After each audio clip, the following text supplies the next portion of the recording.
ఇక కరీంనగర్లో బీఆర్ఎస్ అభ్యర్థి వినోద్ కుమార్ ప్రచారంలో దూసుకెళ్తున్నారు. హన్మకొండ జిల్లా శనిగరం గ్రామంలో ప్రచారం నిర్వహించారు. గతంలో బీఆర్ఎస్ చేపట్టిన సంక్షేమ పథకాలను వినోద్ కుమార్ ఓటర్లకు వివరించారు. కాంగ్రెస్ బీజేపీ మోసపూరిత మాటలకు మోసపోవద్దని సూచించారు. ఈ కార్యక్రమంలో ఎమ్మెల్యే పాడి కౌశిక్, మాజీ ఎమ్మెల్సీ నారదాసు, మాజీ కార్పొరేషన్ చైర్మన్ బండా శ్రీనివాస్ పాల్గొన్నారు.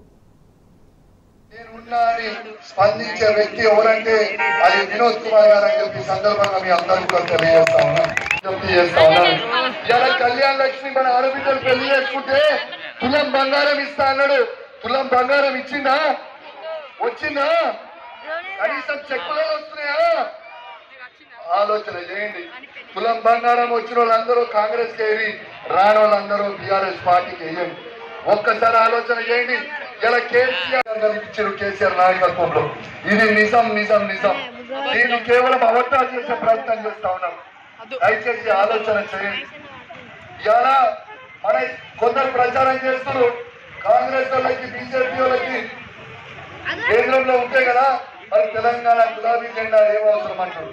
నేను మీకు చెప్తున్నా, ఇలా పార్లమెంట్ ఎంపీలు అన్ని కూడా మనం గెలిపించకపోతే మళ్ళా ఆంధ్రాలో చంద్రబాబు నాయుడు గెలిస్తే తెలంగాణలో రేవంత్ రెడ్డి, టీడీపీ, కాంగ్రెస్